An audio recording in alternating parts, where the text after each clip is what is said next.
Good morning, all. Happy May 3rd to you. It's Monday around here in the Common Good land. Welcome to the Common Good podcast, brought to you by Vote Common Good and Greater Things, actually. Doug Padgett here today. It's Monday, so we're going to be talking news, and that means we get to have producer and on-air talent, Daniel Dietrich, with us today. Hello. Daniel, the guy behind the, when we read off our long list of all the people that help make this possible. The man behind the curtain. So it's a one-name list. There's a list with one name. Hey, and we're going to be talking about the news today. We've got some big news here in the Vote Common Good world to share with you. In fact, it's 10:03 in the Central Time Zone, which means if you have already opened your email today and you're on the email list from Vote Common Good, you got a little bit of news in your email box. So we hope that you did. If for some reason you have not already opened your email today, go ahead and give it a look. Or if you haven't checked it since 10 a.m. Central Time. And if you're not on the Vote Common Good email list, well, by golly, head over to votecommongood.com and get signed up, because we'd love to keep you updated on what we have going on. And I am in Minneapolis, seated today. I'd love to know where you're coming from. So if you are in the chat, as Susie is, hello, Susie, and others, let us know where you're listening in from and watching from. And if you're on the podcast, shoot us over an email. We love getting emails for people who are listening on just the podcast at podcast@votecommongood.com. So send us an email. We'd love for something to land in that email box. I mean, what's the point in having if it just sits there empty? We're like the poor, the poor parents that just keep wandering out to their mailbox looking in to see if their kids have dropped them a note. So we'd love for you to. All right. So Dan, we've got some news of our own to break today. Around Vote Common Good, we've been trying to get people to take the common good seriously, not only in their personal lives, but in their voting actions. And when you're in between national election cycles, at least, it's important that we help people see the particular issues that matter to them, get them caring about, the caring together about the many things that they care about individually. So that's part of our work. And one of the things that we think really matters is what's going on our southern border, what's going on with our border policy, what's going on in our immigration policy. And so this fall, we would like for you to pay attention to that. And we know that coming on a podcast or being on a live stream or sending you an email or sending you a cleverly worded tweet or social media post is often not enough. So I want to attract your attention and draw you into a couple of things with us. And by getting you on a bicycle or getting you cheering on people who are on a bicycle, we would like to have you care about immigration. Now, you might be saying to yourself, what in the world do bicycles and immigration and border policies have to do with each other? Well, hang on a minute. We're going to tell you that. Now, hey, around here at Vote Common Good, we like to use that phrase that so many people use that we have to wear a lot of hats. Dan, do you ever use that phrase that people say a lot? Yeah. You have hats in the thing that you do, which is such a curious phrase. I guess it goes back to uniforms, like you wear different uniforms, but I literally have a lot of hats. I don't know if you've seen, but I wear different hats, often of the same style, here on the video side of the podcast. I have them hanging on my wall, have them displayed. And somebody who watches the podcast reached out to me and said, I would like to buy you a fancy hat. Can you believe this? Somebody said they want to buy it. So somebody bought me this fancy hat. Where am I at here? Look at this. Red on the inside. That is a beautiful hat. Green on the outside. The inside of it says Australian wool. So when I put it on, you get a big fancy accent. Look at that, baby. Now I can wear it down like that. I mean, I feel a bit like a ranger. Or I could pop it up like that and just get the red rim, like a sort of a folk singer. I also see some people in the hip hop musical genre wear hats like this. Yeah, but anyway, everybody who's anybody is wearing hats like that, Doug. Yeah, especially in Australia. Now, hats are often designed for people's foreheads, and I should wear a hat to cover up my very long forehead. I don't have a great face for a round hat. I love to wear round hats, and I'm going to keep wearing them. But if I had a more rounded face rather than this long horse face of mine, it would be much better. But I love this hat, a great gift. So, John, thank you. And I guess anybody else that wants to send Dan or me a hat, I would love. I'm currently hatless, so yeah, send me a hat. Charles Toy from the Christian Left also sent me a head covering. It's like a bandana head covering. He said, I need to upgrade your hat collection. All right. So that's just a little hat news. Well, we're going to be asking you to wear some different hats and helmets this September. Here's what we're going to do. We're going to take the concept and the need for people to pay attention to immigration, border policy in this country, and put your feet to the pedals and move this country forward.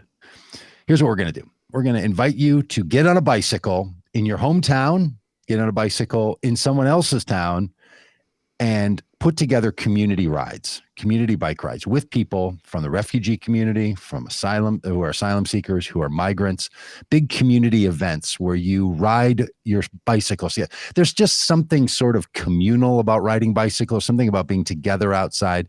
And you might say, well, when would we do this? What would be the best time for us to put together a community bike ride? Between September 10th and November 14th. Now, the reason it's between September 10th and November 14th is that's the period of time that we at Vote Common Good and Greater Things Foundation are going to be leading a cross-country bike tour from San Diego, California to St. Augustine, Florida, traveling half of that distance along the crappy border wall that has been installed by the last two administrations. And we're going to raise awareness of the border wall issues going all the way from San Diego down to Brownsville, Texas. And then we're going to keep cycling from Brownsville, Texas, all the way into St. Augustine, Florida, coast to coast along the border, telling not only the border land stories between San Diego and Brownsville, but then also the other immigration stories that are told as we travel along the coast. So a bike tour for 3,200 miles, take us about 7 days. So I thought, Dan, the conversation about this would require yet again a shift in a hat. So cycling hat. It's just now this is perhaps even a worse look on a guy. But I'm willing to wear a hat like this, and we know that you're willing to do all kinds of things that you're willing to do too. And I'll put a helmet on top of this hat. And I've just been learning a lot about cycling as we're putting together this cross-country bike ride. I've never ridden a cross country before. The furthest I've ever ridden, and this is in preparation for this ride, is 50 miles, which is the distance we will be traveling each day, traveling 50 miles a day. And you wear these hats underneath your helmet. Do you know about these hats? No, I don't. Cycling hats, these little biker hats. And the little thing pokes out? Yeah, a little thing pokes out. So I should have had my helmet down here. So you put your helmet on up here, and then you can have this down when you need some sun protection, keeping the sun out of your eyes, and you pop that little brim up and they put a little message on there. Now, is it the most useful way to do it? No, but is it a fantastic fashion look for, how much sun does that protect you from? That's useless, but it makes you really feel like you're a cyclist. You put on a little spandex, a little lycra, and off you're running. Now you might be saying to yourself, I don't have from September 10th to November 14th to cycle across the country. No way I could take all that time. Well, we've set this whole thing up where you can ride for a day. You can ride for an hour with us. You can ride for 2 days, for 5 days. You might say to yourself, well, I don't have a good bike. Well, I would encourage you to maybe, get one and practice a little so the bike fits you. But if you don't have your own bike or don't want to bring your own bike, you're thinking, how am I going to get to San Diego, or how am I going to get to El Paso, or how am I going to get to Mobile, Alabama to join up on this bike tour as it makes its way across the country? Well, you could drive, you could fly, you could take an Amtrak, Joe Biden, and you could join us on any day that works for you. And we will have a fleet of bicycles. We're even going to have a fleet of bicycles, our lips to God's ear here, that are the electric bikes. The e-bike thing? Yeah, that's more my scene. Electric assisted. Yeah. So you can pedal some, you can just glide along some. The point of all of this is to get us on the ground and get us close to where the border and where immigration policy is most prevalent. The reason we're doing this is not because we need the exercise. Dare say we all probably do.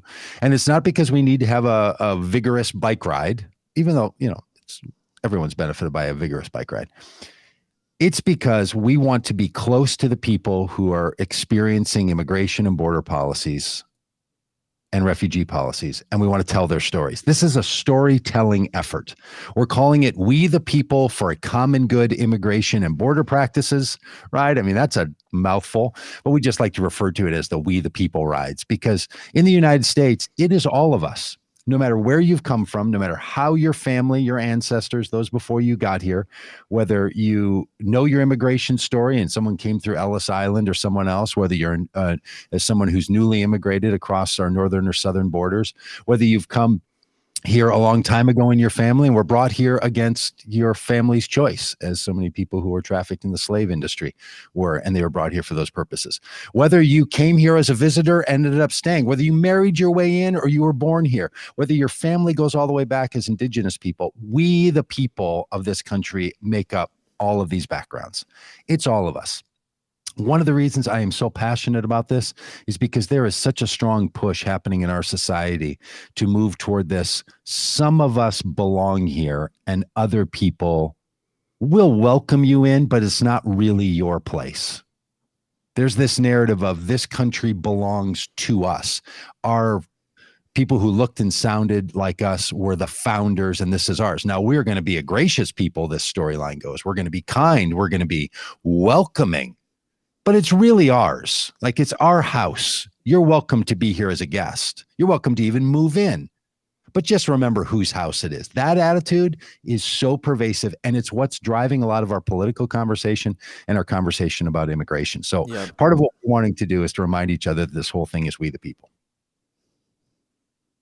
Dan, I feel like you were chiming in there. Or were you just giving a hearty amen? Oh, just a hearty amen. But yeah, it seems like with the America First caucus that was floated, the idea was floated to start this Anglo-Saxon-centric, like they just said the quiet things right out loud, and this is what we're about. America is a white nation, and we want to get back to that.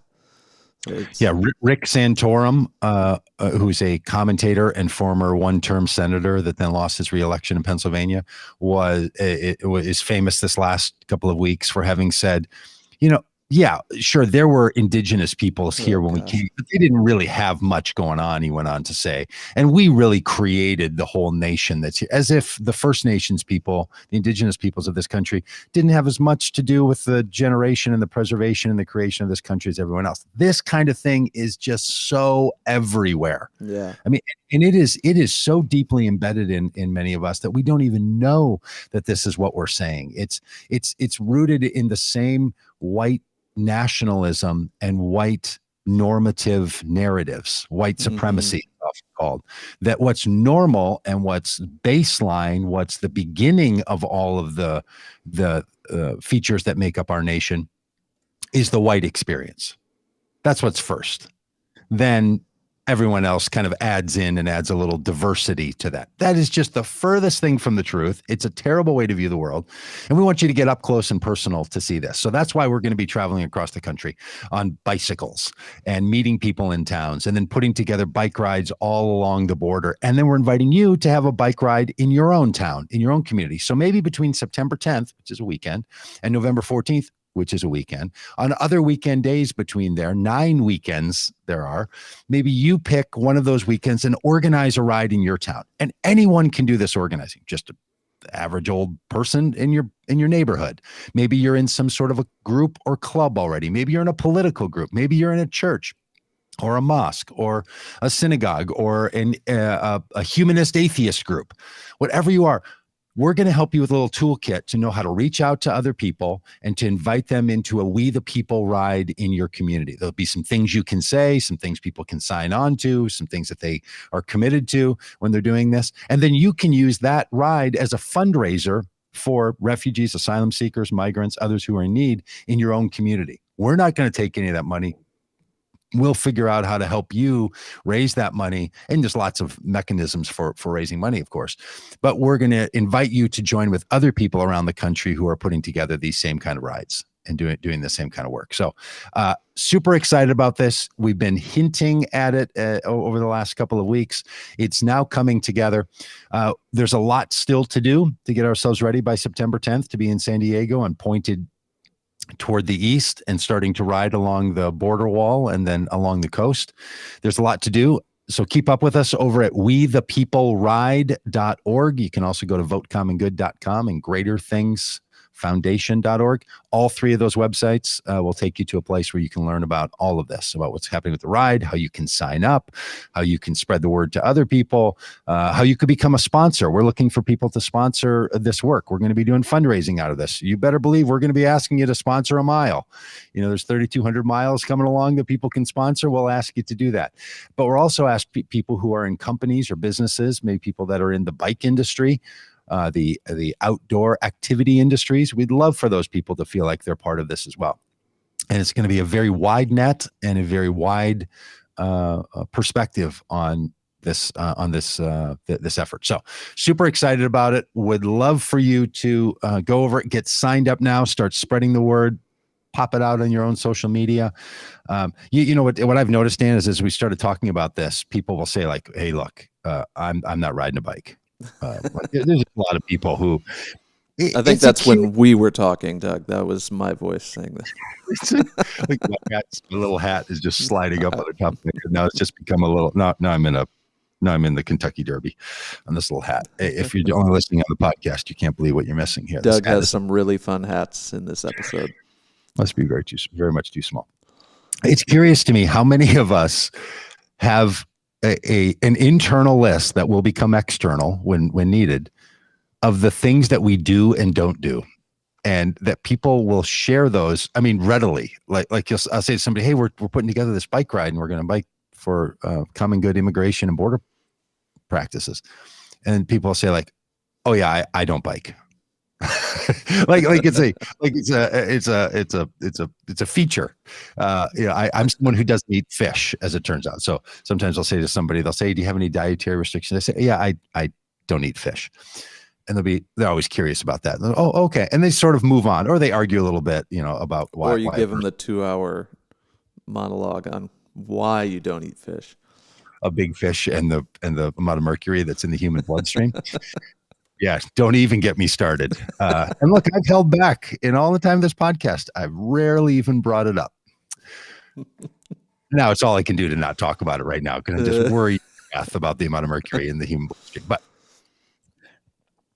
people will say this about biking. Nope, I don't bike. And then they'll say things like, "I can't. I mean, I ride right off the road. I'd fall over." So I get it. Not everybody's a biker. For sure. You don't have to be a biker to be fully committed to this. But if you start sharing this idea, in your mind will pop up people who are bikers. And that's the other thing that people have said. They'll say like, "Oh, I'm not a biker." But you know who is, and then they'll name someone who they have in the category of, "Oh, that person's a biker." You don't have to be hardcore. Sure, we're gonna ride 50 miles a day average. So some days will be 30, some days will be 60, no more than 70. That's an extremely aggressive amount of riding for the cross-country bike rides. Not everyone wants to do that, can do that. But if you were to come along for a day, you could ride for a bit and then ride in the vehicles. Help us set up the snacks and lunches. Be very engaged, meeting people, shooting videos. There's a whole lot of things you can do if you come along on this little tour of just all kinds of us making our way across the country and gathering up people as we go. It's going to be a great time. And you don't even have to be a biker to host a community bike ride in your own town. What we need is people who will do the organizing. We don't need everybody to be on a bike. We're partnering with a group called Bikes for Kids.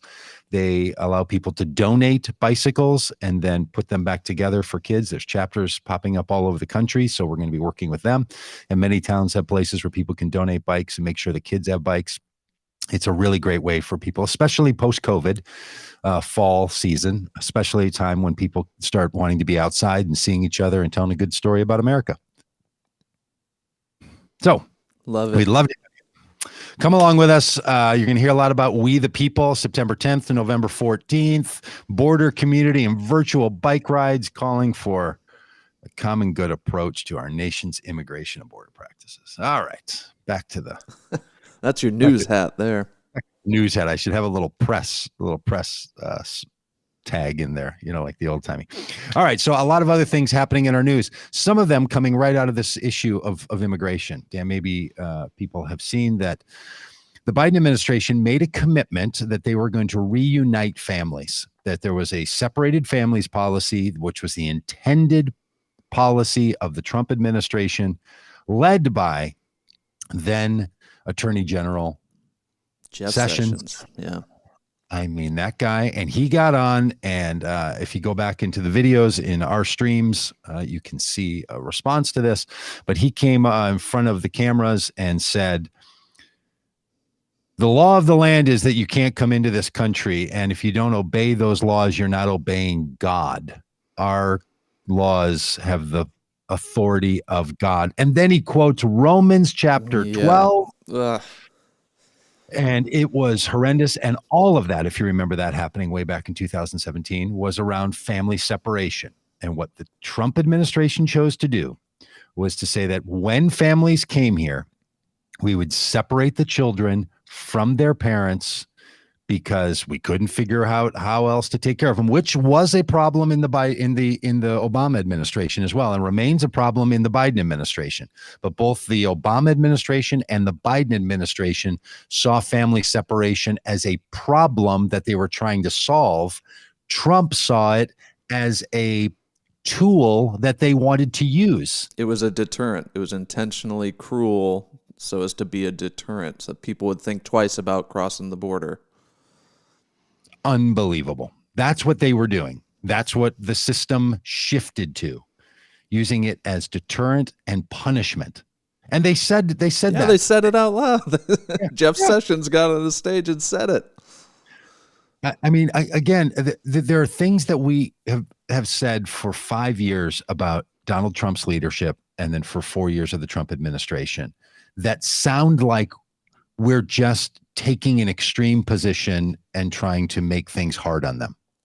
As it turns out, we're just literally quoting what they want you to know. Yeah, it's unreal. Now, certainly there have been a time or two where have rounded out the meaning of their intentions, most certainly, but not on family separation and not on kids in cages. I mean, that approach, very deliberative. So, the head of Health and Human Services has said that separating families is no longer the policy of this nation, and we're going to bring separated families back together. So this weekend, they announced that they are well underway in doing that. And in the article that we reference here from National Public Radio, they tell the story of 4 families that they've reunited. 4 of them, Dan. 4. Happy for those 4, but they tangled up, the Trump administration tangled up the mess of family separation so intensely. It's like the big pile of cords and cables underneath the desk that I'm sitting at right now. Trying to pull on one of them to find the end of it just tightens the knot, and it's just all bundled up. What the family separation system looks like right now is so broken, so complicated, so twisted up, that to get it apart is nearly heroic just to get that moving. Yeah. So this is one of the things that they're struggling with. And that's all intentional as well. Like, the system is working as it's meant to work. It's not supposed to breeze people through in a safe and humane way. It's supposed to be cumbersome and leave people in the margins, and it's doing its job. It is doing its job, and it's horrendous. So, yes, family separation, kids in cages, serious problem, was made a deeper problem by the Trump administration, is going to need to be solved by the Biden administration. And the Biden administration has said repeatedly it needs the support of the American people to move the policymakers on these issues. Now, there are so many things we could talk about when it comes to the broken part of our immigration practices and our border policy practices. There are some very straightforward ones. Let Health and Human Services be the lead agency and not Homeland Security. An enormously important one. One of the things that would do is to remove the mandate of Homeland Security from having to run the entire immigration process. One of the things I learned a couple of weeks ago was that because Homeland Security is the agency in charge of the protection of our border, not even the Border Patrol, but Homeland Security, it means that everyone who works on these issues at every level, including data entry, has to be a Homeland Security personnel, which means the person has to go through all the Homeland Security clearances and backgrounds. So you have highly qualified Homeland Security trained peoples that are doing data processing. So when you hear them say, we have so many migrants that have come to the border, we have so many refugees and so many asylum seekers, we're trying to figure it out. Some of the problem is that the bottleneck is created because the systems within Homeland Security are not designed for the open flow of people. It's designed to restrict and protect. Right. And when we take an attitude of restriction and protection on our border as the default, that's where the problem sits. When I go from Minnesota and I live in a border state, and when I cross into Canada, there's a border, there's an interview process, there's people there, but the presumption is I can come in. When I go to Mexico, there's a border, there's security, there's a process, and the presumption is I can go in. In many places along our southern border, there's a presumption you can come in. You go to Tijuana, they've got cars, you can drive up with cars are coming in. The presumption is, sure, you can come in. And then there are places where the presumption is you can't come in. And those are the places where the bottlenecks are happening. And what that's producing is that people who are coming to the country seeking asylum or seeking refugee status are commingled with people that are trying to just immigrate or come across the border for on a short-term visa, stay for a day or a week or a job visa or something. It's all piled up. And that's part of the reason we're going to travel to the border. We want to see these circumstances and situations, what's literally happening on the border, but also in people's minds, it's all convoluted. The whole world is tangled up underneath. So when you hear people say, well, I just think that people who want to immigrate into our country need to follow the rules, I'll tell you, the people who work in migration and issues of migration in this country, the one thing they also want is for people who want to immigrate into this country to be able to follow the rules. The problem is the rules do not accommodate people coming into the country. Yeah. Our quota system for who can come in is too small.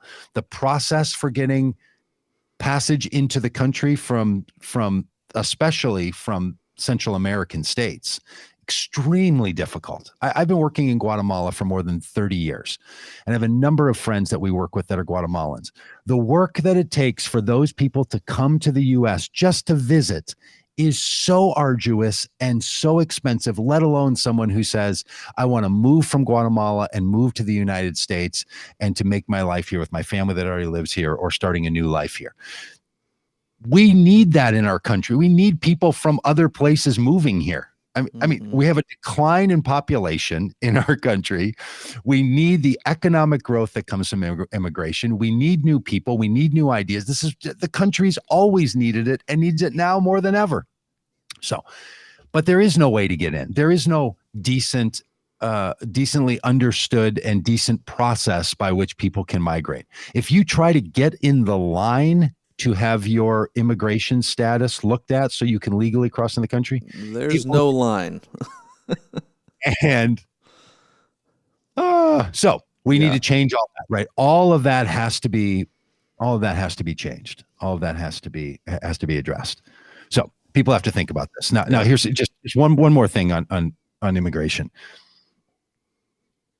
We tend to only hear about the horrible stories, family separation, and then this story that's in the news today about this ship that was likely smuggling people off of the San Diego coast that tipped over, started to sink. Dozens of people had to be pulled out of the water, and 4 people died. Why do you think people are being smuggled in the country? Look, if there was a process for coming in, you wouldn't have a robust human smuggling industry. If in any other situation in our country, you would look at what What is the cause of this industry existing? Why does it make sense for someone to risk their life on a boat that's overfull, paying all kinds of money to the kinds of people you wouldn't want to hang around with at all who are doing the smuggling? Why do you think they're consorting with such people? Because they're bad people themselves that want to come to the United States to do criminal activity? That's a story people are telling. It's just simply not true. Sure, yes, there are some people who come from other countries and want to do nefarious things in this country. Yeah, and there's people in this country who are born here who want to do nefarious. Yeah. There are far less people by the numbers who have immigrated into this country or have come in with legal documentation or not, or without legal documentation, who have been arrested of crimes than the people who already live here. So it's not, they're less likely by the numbers. So that's not what it's about. What it's about is that in this country, we have broken our sense of who we want to let in. And so we literally have people walking across countries, walking across rivers, being smuggled on boats, being put in the hidden compartments in trucks and brought across our border. Yeah. And what does that say? We got to put an end to this. Yeah, we do. Yeah. Make a way for people to get in. Yeah. Just crazy. It goes back to this, like, what would you be willing to do for your family to provide a better life for them? Like, would you get on a rickety boat that might capsize? Like, would you risk your life to cross a desert? And if you would, you can put yourself in the shoes of these people that are trying to find a way into this country, because things wherever they're coming from are life-threatening or just devastating, poverty, or any number of scenarios that have said the math is I would rather risk my life, the lives of my children, to get to a better place. And our response is to slam the door and make it more difficult.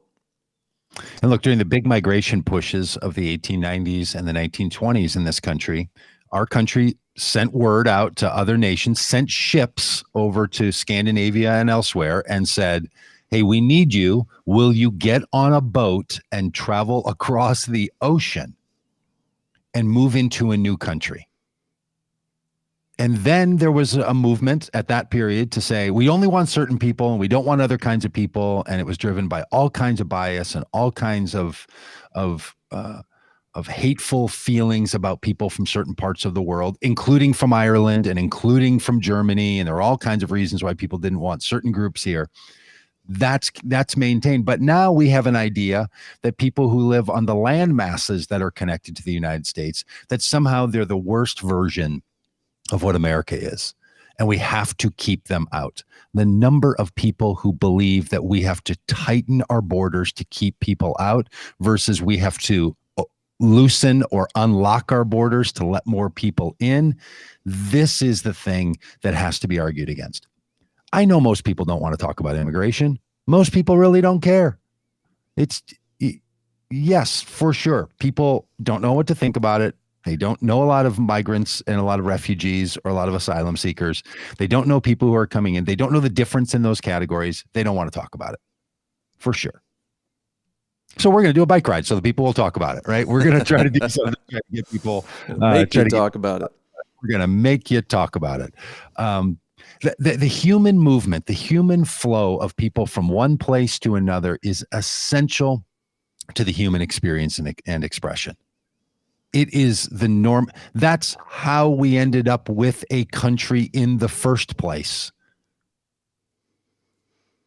Those of us who are in this country and made this country up of the peoples who were more than just the indigenous peoples that were here. That's how every country has come into being. People have walked across land masses. People have made boats and floated to other people. People have expanded around the world. And we still want to do that in this country. But no one's making an argument that I'm satisfied with that says we need to, no one's making the argument to say, here's what our immigration policy needs to look like. We need more people or we need less people. If we could have that argument, just debate that. Should the 1.5 million people that we allow to immigrate into this country a year legally, is that enough? I mean, I think it's nowhere near enough. I think it should be 10 million. This is a country of 350 million people. We can very comfortably and very beneficially absorb 10 million migrants a year. I mean, if you did that, for 30 years, well, boy, you'd have a very robust country, right? This is the kind of thing that we need to do. And what we'll find out is not everybody in the world wants to come to the United States, as it turns out. A lot of people like where they live. There are people who want to migrate. There are people who need the protection of our country. There are people for whom there's reasons they should be here versus elsewhere. If we had a policy and if we had approaches to border and to immigration that was all about the human experience and not about some quota number that we will or won't let in, and not about some limitation on what our border system can handle, we would be in a much different place. So yeah, that's what I think we need to do. So we're gonna be talking about that. All right, I'm gonna change hats as we switch to another topic.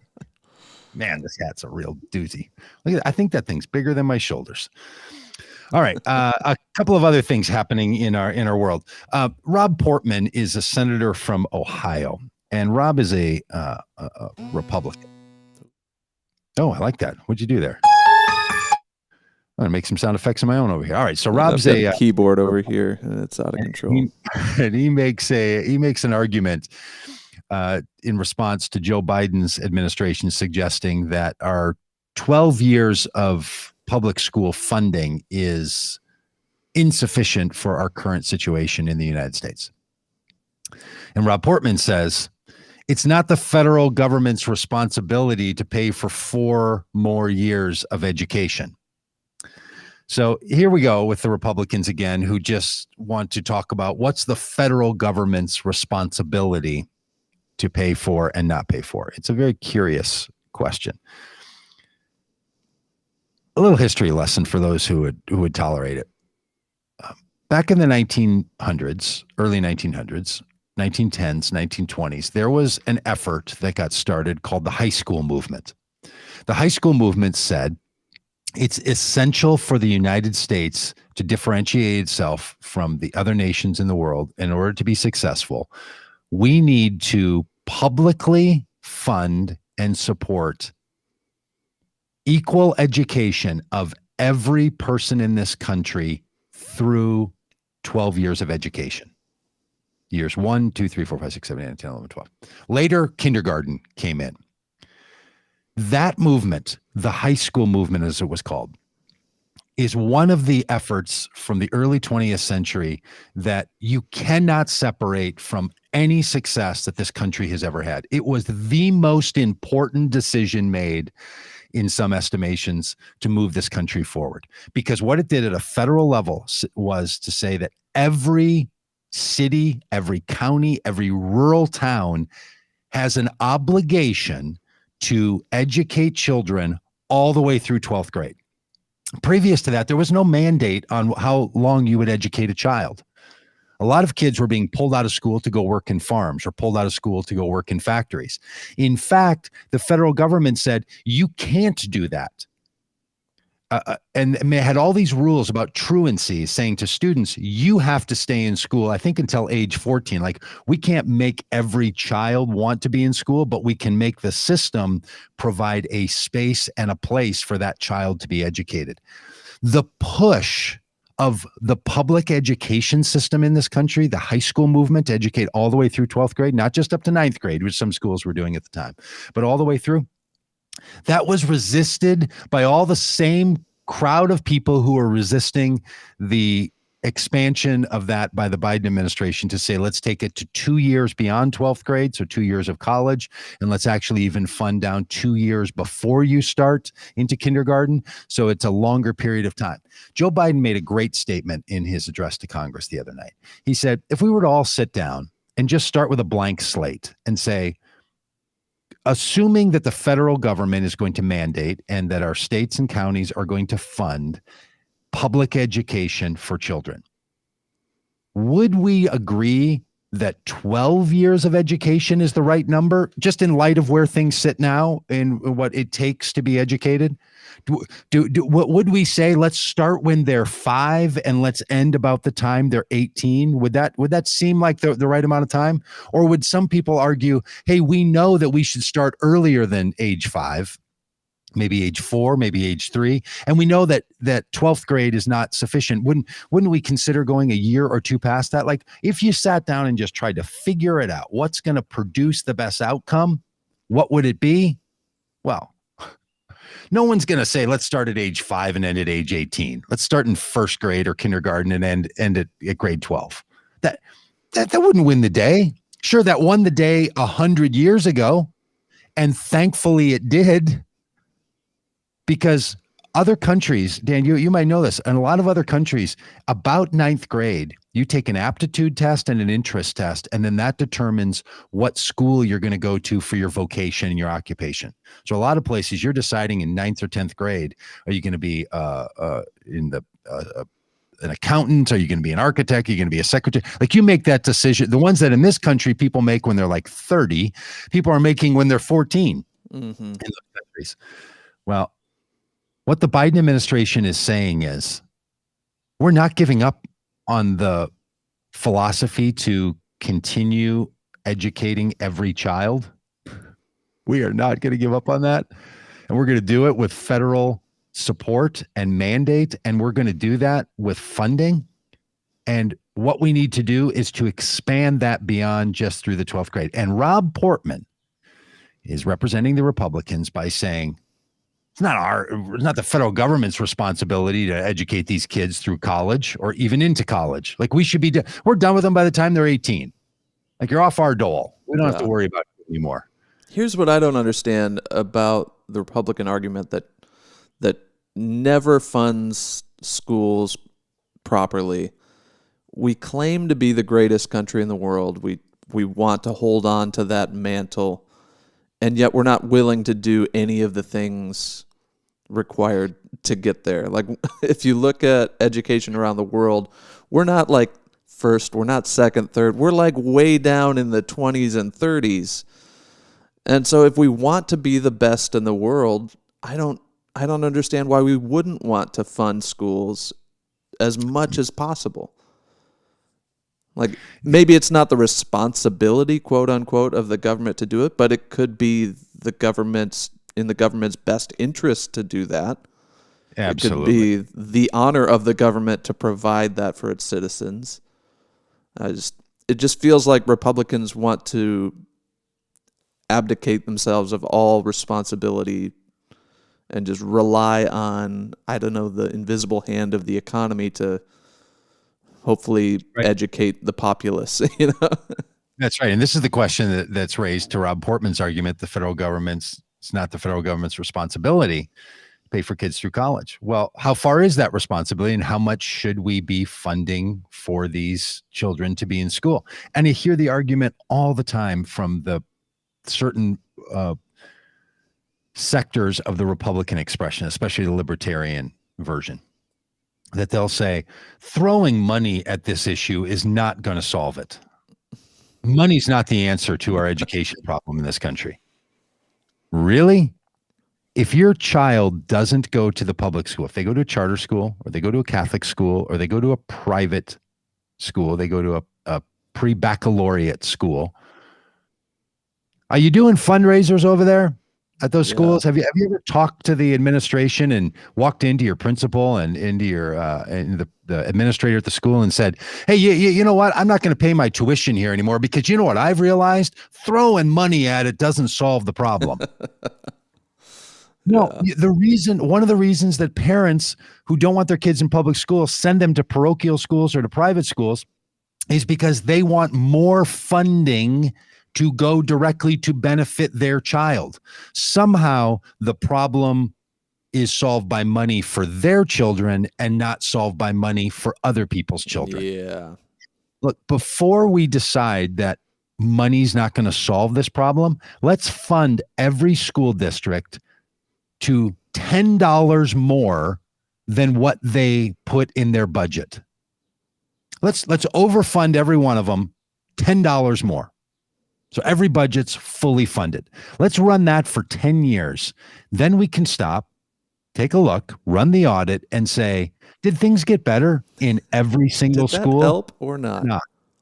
Because this theory that, it's the teachers unions and it's the special education and every one of those issues is made better by having more money. Every one of them. Yep. This is just simply one of the issues in which money does solve the problem. It could expand buildings. It could expand programs. It could bring in more teachers. Compensate teachers better. There are many things in our world that money will not solve. Love for one another, caring about the environment, getting us disentangled from harmful wars, keeping us more safe on our southern border. None of those things are going to be solved by more money. Education discrepancies, a lack of success in some parts of our education system, absolutely solved with more money. This is the part that just drives me out of my hat. There are parts of our education system, our high school, our elementary and high school education system, that is the best in the world. And then there's parts of it that is among the least effective in the world. Right? So overall, we end up, as you were saying, in the, down in the 20s, but our top performing high schools and graduation rates and all, best in the world. And our lowest level among the least of the developed countries in the world. And that puts the average in the middle, puts us in the 20s. When you look at the funding difference between the top education systems and the bottom, it's so massive that any reasonable person couldn't say to themselves, I don't think it's about the money. Yeah, it couldn't be about that. I mean, it's not about race. It's not about family background. It's not about zip code. We know all of those things are mitigated by children being in schools that are well funded and well cared for. Now, should we be funding the other issues that also make it hard for kids to learn? Food programs, home insecurity, family cohesion and support? Absolutely. But could we solve a great percentage of this by investing more in schools? Yes. You know, that little bumper sticker from a while back that said, I long for a day when schools have all the money they want and the Pentagon has to hold a bake sale. That's a pretty good one, right? We have decided that you try to pull any money out of our military and people will act as if you just don't want to keep America safe because somehow money solves our military problem, but money doesn't solve our education problem. It makes no sense. So Rob Portman and all you other Republicans, make your argument for why you think funding should stop before 14th grade, right? Or 15th grade or 16th grade. Now, there could be an argument made for it. You could make the argument that kids don't even want to be in school by the time they're in 12th grade. You think they're really going to want to go to community college? And if we just flood community colleges as a 13th grade and 14th grade, people aren't going to want to be there and it's going to dilute the education process. And the whole business of college is that we're supposed to separate out those who want to learn from those who are mandated by government authority to learn. So you could make these arguments. We could have them all day long. Sure. But the idea that it's not your responsibility, now we're into a totally different space. Now we're talking about something else. And this is the thing that I think that the debate that the Biden administration has chosen to have, the fight they've chosen to pick on this, I think is a great one. And I think we have to talk about education in this society because it's the thing that sits so close to so many people. And then as soon as your kids are out of school and you don't have grandkids you're caring about, people stop caring about what's going on in the schools. I promise. As somebody who's lived through this, like we used to worry about schools all the time and what's going on. And now we don't have kids in school and our little grandkids are not yet in school. And we're in this little sweet period where I'm like, I have no. Oh yeah, there's a big bus coming down my street. That's right. Kids go to school. You don't even think about it anymore, right? Yeah. And this is why you need federal and state leadership on these issues to be sure that people are knowing how to think about it.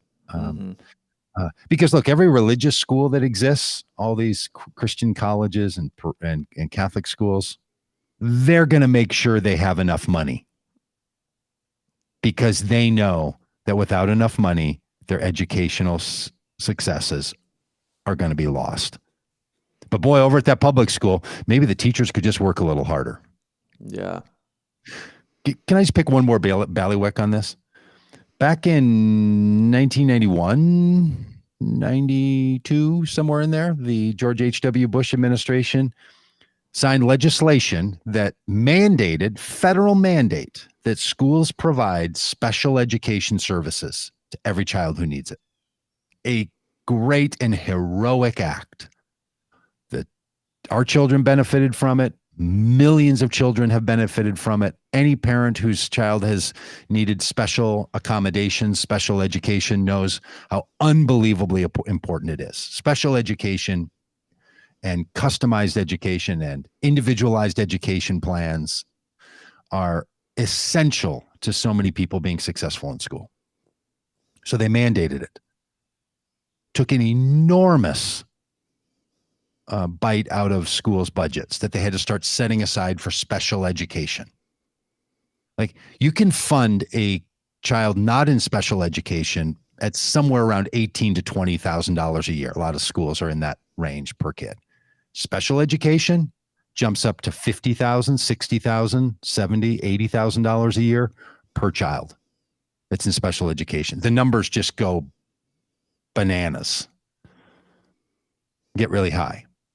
So the federal government did the very right thing and said, those kids need more help, they need more support, and we're going to mandate that you give it to them, schools. And then didn't provide any money for it. Right? Like, this is one of the things I'm surprised the Biden administration hasn't done it, is to fully fund the special education mandate that for 30 years the federal government has put on the backs of schools. They should do it. They have the money to do it. If you don't believe the federal government has the money to do it, listen to the podcast on Friday. We have the money to do it. We should do it. And it is something that needs to be done. That carve out to say that federal dollars are going to go to special education, that's one of the ways that you fill the funding gap that so many schools experience. Yeah. And I don't know why the special education advocates don't get more of a hearing on this. I just wish in our society people would talk about all of this. Yeah. All right. Hey, and it's connected to immigration. Very good people that I know who are all for, immigrations and immigrants and teaching people well, or receiving people well and treating them as we should and welcoming people, all of this stuff. Will then say, yeah, but we can't let 10 million of them in, because you know what that's going to do to our local budgets? You know what that's going to do to our school budget? People start to worry that an influx of kids is going to then mean that more kids have to be taught in schools, and how are we going to pay for that? So these two issues we've been talking about today, immigration and education, are really linked to one another. They're part of the same. They're kind of part of the same whole. Now, when immigrants come into our communities, they don't take from our communities financially. They add to it.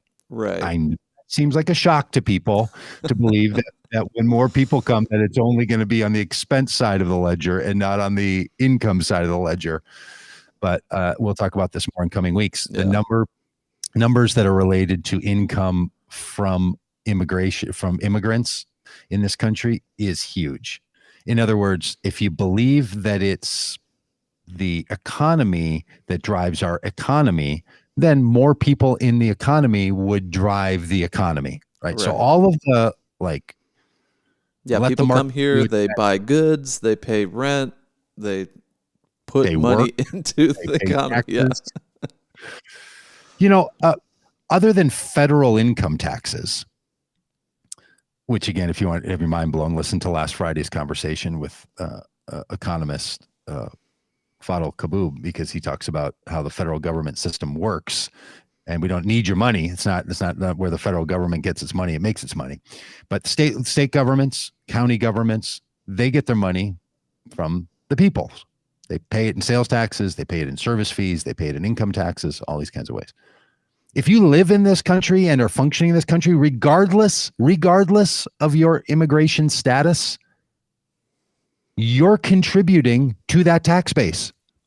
When you're a person that's in this country that doesn't have agreed upon legal status to be here, and you go to the gas station and you buy 15 gallons worth of gas, the gas tax is built in. When you get paid and they extract some money out of your paycheck for state taxes, it doesn't matter if you have legal documentation or not.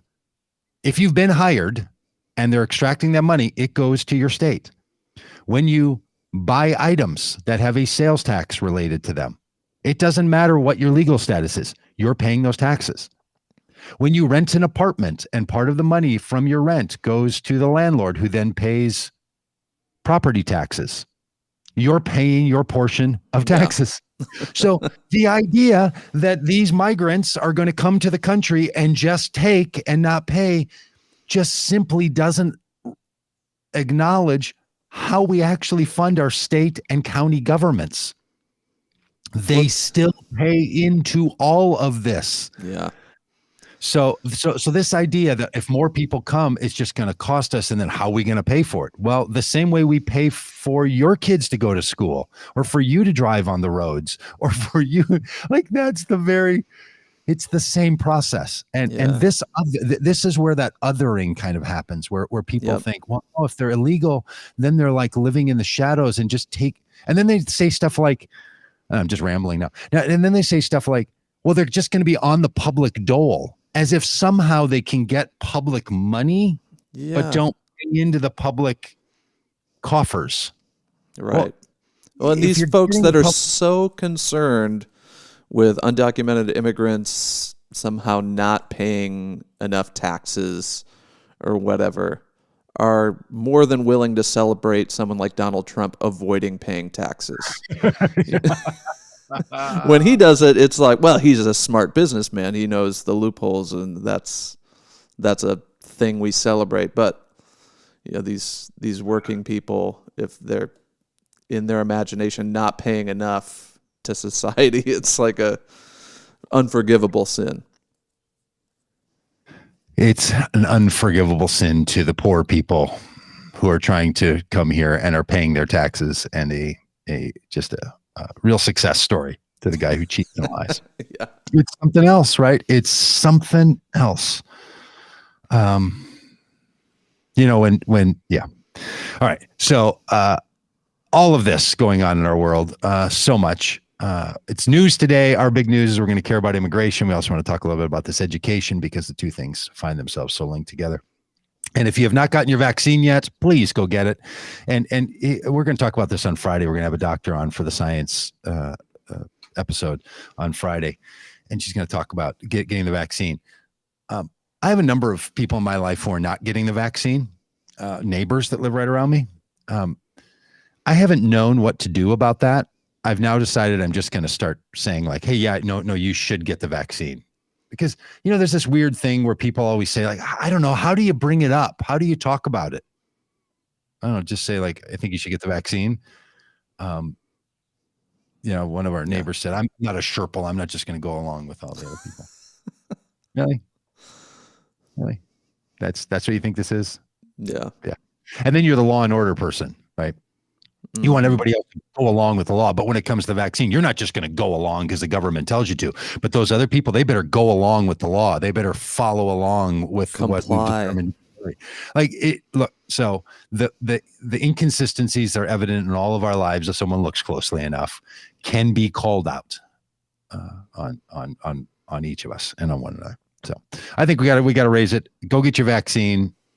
Let's do what we can to put the vaccine on its heels and be moving on. So to whatever hat you find yourself wearing today, friends, may you enjoy your cap.